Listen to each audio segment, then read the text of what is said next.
आज है 31 मई 2024 दिन शुक्रवार।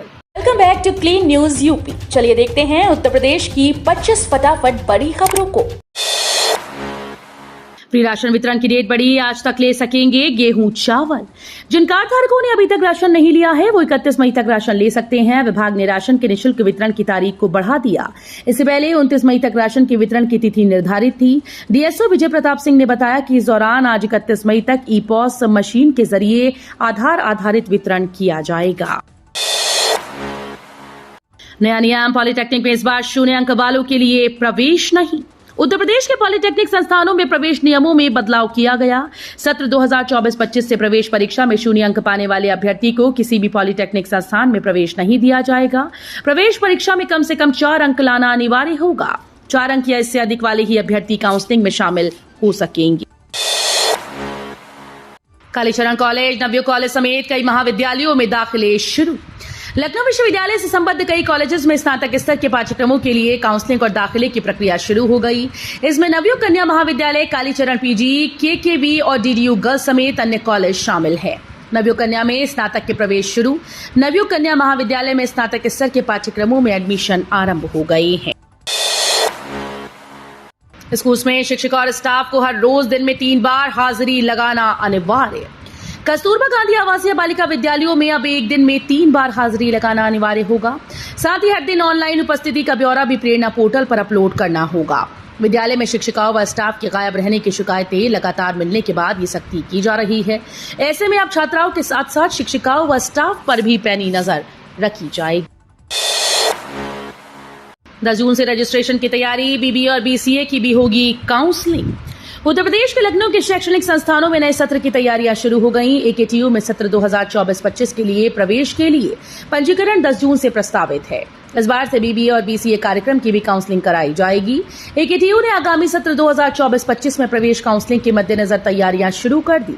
10 जून से पंजीकरण प्रक्रिया आरंभ करने की योजना है। नोएडा प्राधिकरण ने कर्मचारियों की ड्यूटी टाइमिंग में किया बदलाव।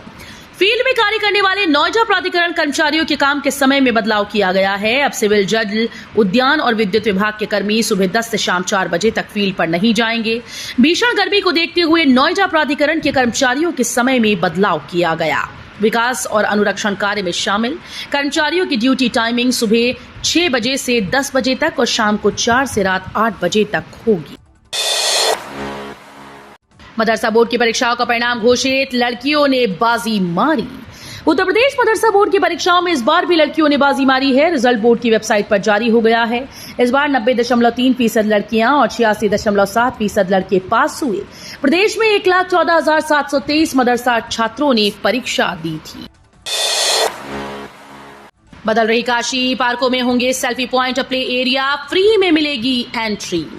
वाराणसी शहर के पार्कों को संवारने की तैयारियां की जा रही हैं। पार्कों को बारिश में हरा भरा किया जाएगा। पौधारोपण के साथ साथ पुराने पौधों को स्प्रिंकलर के पानी से सींचा जाएगा। खास बात यह है कि इन पार्कों में प्रवेश के लिए कोई भी शुल्क नहीं लिया जाएगा। सीएसआर फंड से काम कराया जाएगा। लोकसभा चुनाव के अंतिम चरण के लिए प्रचार थमा। 7वें चरण की 13 सीटों पर मतदान 1 जून को। लोकसभा चुनाव 2024 के अंतिम और 7वें चरण के लिए प्रचार अभियान बृहस्पतिवार को थम गया। इस चरण में यूपी की 13 लोकसभा सीटों पर मतदान होगा। इसके साथ ही 18वीं लोकसभा के लिए प्रचार अभियान पूरा हो गया। 7वें चरण में यूपी की महाराजगंज, गोरखपुर, कुशीनगर, देवरिया, बांसगांव, घोसी, सलेमपुर, बलिया, गाजीपुर, चंदौली, वाराणसी, मिर्जापुर, रॉबर्ट्सगंज के लिए 1 जून को मतदान होगा। नौजवानों को नौकरी, किसानों को कर्ज माफी का दिया भरोसा। अखिलेश यादव ने मऊ की जनता को साधा। सपा प्रमुख अखिलेश यादव ने घोसी में जनसभा के दौरान भाजपा सरकार पर जमकर हमला किया। साथ ही मऊ की जनता ने कहा कि चुनाव में आप सावधान रहिए। बीजेपी सरकार में बुनकर बदहाल है। हमारी सरकार आई तो बुनकर की बदहाली को दूर करेंगे। कहा कि जब बीजेपी अपने दोस्तों का कर्ज माफ कर सकती है तो हमारी सरकार बनी तो किसानों का कर्ज माफ करेंगे। 30 लाख सरकारी नौकरियों को सही आरक्षण लागू करके दिया जाएगा। वाराणसी के फर्स्ट टाइम वोटर्स को पीएम नरेंद्र मोदी ने लिखा लेटर की ये अपील। वाराणसी में 1 जून को मतदान है। कल चुनाव प्रचार थम गया। प्रधानमंत्री नरेंद्र मोदी तीसरी बार वाराणसी लोकसभा सीट से उम्मीदवार हैं। चुनाव मतदान से पहले नरेंद्र मोदी ने फर्स्ट टाइम वोटर्स को पत्र लिखा है। मोदी ने उनसे 1 जून को होने वाले लोकसभा चुनाव के 7वें चरण में वोट डालने की अपील की। भारतीय जनता पार्टी के कार्यकर्ता वाराणसी के प्रत्येक इलाके में पहली बार मतदान करने वाले मतदाताओं को अभिनंदन पत्र के साथ पीएम मोदी का पत्र पहुंचा रहे हैं। योगी आदित्यनाथ ने किया उच्च स्तरीय समिति का गठन, अब होगा हर समस्या का समाधान। गौतम बुद्ध नगर के किसानों की लंबी समस्याओं के समाधान के लिए उत्तर प्रदेश के मुख्यमंत्री योगी आदित्यनाथ ने एक उच्च स्तरीय समिति का गठन किया। ये समिति राजस्व परिषद के अध्यक्ष के नेतृत्व में गठित की गई थी। इसमें मेरठ मंडलायुक्त और गौतम बुद्ध नगर के जिलाधिकारी भी शामिल हैं। अलीगढ़ में ट्रांसफार्मर्स के लिए लगाए गए कूलर, इसलिए पड़ी जरूरत। अलीगढ़ में भीषण गर्मी पड़ रही है और पारा 45 डिग्री के पार चल रहा है। ऐसे में बिना बिजली के दिन और रात काटना मुश्किल है, क्योंकि पंखा, कूलर, फ्रिज, एसी सब कुछ बिजली पर ही निर्भर है। वहीं गर्मी में निर्बाध बिजली सप्लाई हो सके, इसके लिए ट्रांसफार्मर्स को भी ठंडा रखना जरूरी हो गया। ऐसे में ट्रांसफार्मर को ठंडा रखने के लिए उनके पास कूलर लगाए गए। अधिक तापमान बढ़ने पर ट्रांसफार्मर में आग लग जाती है। अभी कहना गलत नहीं होगा कि जहां भीषण गर्मी में आमजन को कूलर और एसी की जरूरत पड़ रही है, तो वहीं दूसरी ओर अब ट्रांसफार्मर भी बिना कूलर की हवा के नहीं रह पा रहे। खटखड़ कला पहुंचे राहुल गांधी, कहा भाजपा संविधान खत्म करना चाहती है। पंजाब में चुनाव प्रचार के अंतिम दिन कांग्रेस नेता राहुल गांधी नवा शहर पहुंचे और शहीद आजम भगत सिंह के गांव खटखड़ कला में उन्हें श्रद्धांजलि दी। राहुल ने कहा कि भाजपा के लोगों ने साफ कर दिया है कि वो आरक्षण को खत्म कर देंगे, लेकिन जैसे ही इंडी गठबंधन की सरकार आएगी, हम आरक्षण पर 50% की लिमिट को हटा देंगे। इसके साथ ही हम जाति का जनगणना करवाएंगे और देश के सामने हिंदुस्तान की सच्चाई रखेंगे। यूपी रोडवेज को ड्राइवर्स की तलाश, आवेदन करने के लिए जाना होगा आरएम ऑफिस। उत्तर प्रदेश परिवहन निगम इन दिनों ड्राइवर्स की भारी कमी से जूझ रहा है। संविदा चालकों की भर्ती के प्रयास पिछले 1 माह से चल रहे हैं, लेकिन पर्याप्त अभ्यर्थी नहीं मिल पा रहे। इस कमी को दूर करने के लिए अब निगम अधिकारी बस अड्डों और वर्कशॉप में कर्मचारियों के बीच कैंप लगाकर भर्ती प्रक्रिया चला रहे हैं। बरेली और रोहिलखंड डिपो के नेतृत्व में रोडवेज कर्मियों के बीच कैंप लगाकर चालकों की भर्ती की जा रही है।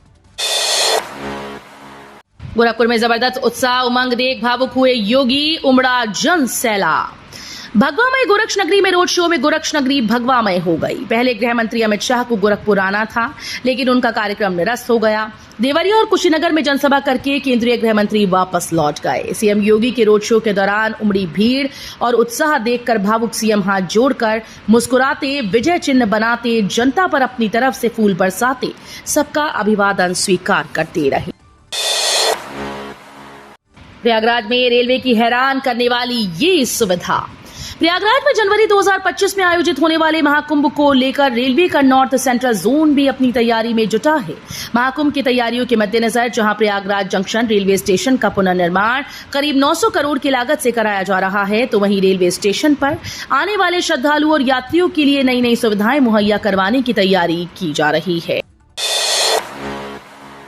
इलेक्ट्रिक वाहन और ईवी चार्जिंग को लेकर योगी सरकार की क्या है तैयारी, जानिए। मुख्य सचिव दुर्गा शंकर मिश्र ने कहा कि आने वाला समय इलेक्ट्रिक वाहनों का है। जिस अनुपात में इलेक्ट्रिक वाहनों की मांग में लगातार वृद्धि हो रही है, उसी अनुपात में ईवी चार्जिंग इंफ्रास्ट्रक्चर बढ़ाने होंगे। यूपी इलेक्ट्रिक वाहनों के निर्माण का केंद्र बने, इसके लिए सरकार पूरा प्रयास कर रही है। पर्यावरण के लिए जरूरी भी है कि इलेक्ट्रिक वाहनों को बढ़ावा दिया जाए। यूपी में 30 जून के बाद बड़े पैमाने पर होंगे शिक्षकों के ट्रांसफर। बेसिक शिक्षा परिषद की ओर से संचालित प्राथमिक विद्यालयों में अगर छात्र संख्या कम है, तो वहां शिक्षक दूसरे विद्यालयों से भेजे जाएंगे। जिन विद्यालयों में छात्र संख्या अधिक है, वहां के अतिरिक्त शिक्षकों को कम छात्र संख्या वाले विद्यालयों में भेजा जाएगा। इसके लिए मानव संपदा पोर्टल पर शिक्षकों और बच्चों की पूरी डिटेल सबमिट की जा रही है। इस संबंध में विभाग की ओर से आदेश जारी कर दिया गया। प्रथम सेमेस्टर का परीक्षा फॉर्म नहीं भरा तो प्रवेश निरस्त होगा। कॉलेजेस में प्रवेश लेने के बावजूद प्रथम सेमेस्टर का परीक्षा फॉर्म न भरने वाले छात्रों को द्वितीय सेमेस्टर में मौका नहीं मिलेगा। विश्वविद्यालय ऐसे छात्रों का प्रवेश निरस्त कर देगा। इसके बाद छात्रों को फिर से प्रवेश लेते हुए प्रथम सेमेस्टर का परीक्षा फॉर्म भरना होगा। हालांकि परीक्षा फॉर्म भरने के बाद किन्हीं कारणों से परीक्षा न देने वाले छात्रों पर उक्त नियम लागू नहीं होगा। यूपी में 16,000 परिवार को मिलेगा पीएम की सूर्य घर मुफ्त बिजली योजना का लाभ। प्रधानमंत्री सूर्य घर मुफ्त बिजली योजना का लाभ घर घर तक पहुंचाने के लिए सरकार द्वारा पहल की जा रही है। इसके तहत जनपद में 16,000 उपभोक्ताओं को इसका लाभ दिलाने का लक्ष्य निर्धारित किया गया। इसके तहत अब तक पोर्टल पर 515 उपभोक्ताओं ने ऑनलाइन पंजीकरण करा लिया है। सौर ऊर्जा संयंत्र लगवाने वाले उपभोक्ताओं को बिजली बिल से मुक्ति मिल जाएगी। उत्तर प्रदेश की सिटी में विकसित होगी प्रदेश की पहली टाउनशिप। उत्तर प्रदेश के जिले को नई टाउनशिप की बड़ी सौगात मिली है। उत्तर प्रदेश के मेरठ जिले में 300 हेक्टेयर जमीन पर नई टाउनशिप विकसित की जाएगी। इस टाउनशिप पर बैनामा प्रक्रिया भी शुरू हो चुकी है। इस बैनामा प्रक्रिया में 15 किसानों के खाते में 9.82 करोड़ रुपए डाले जा चुके हैं।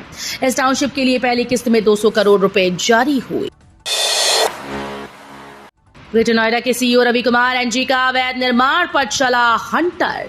ग्रेटर नोएडा प्राधिकरण के मुख्य कार्यपालक अधिकारी रवि कुमार एनजी का अवैध अतिक्रमण के खिलाफ एक्शन जारी है। रवि कुमार एनजी के आदेश पर गुरुवार को तुगलपुर गांव के पास अवैध निर्माण को तोड़ा गया। इस दौरान भारी संख्या में ग्रेटर नोएडा प्राधिकरण और पुलिस की टीम मौजूद रही। बताया जा रहा है कि करोड़ों रुपए की जमीन पर भूमाफियाओं ने कब्जा किया हुआ था, जिसको मुक्त करवाया गया। बिजली कटौती पर रोस्टर होगा जारी। ग्रेटर नोएडा वेस्ट में सोसाइटी के निवासी इन दिनों बिजली कटौती को लेकर परेशान हैं। निवासियों की परेशानी को देखते हुए दादरी विधायक के आवास पर बिजली निगम के अधिकारियों के साथ बैठक की। निवासियों ने बैठक के दौरान बिजली कटौती के साथ ट्रिपिंग का भी मुद्दा उठाया। विधायक के आदेश पर अधिकारियों ने ट्रिपिंग समस्या का तुरंत समाधान किया, जबकि बिजली कटौती को लेकर रोस्टर जारी करने का आश्वासन दिया।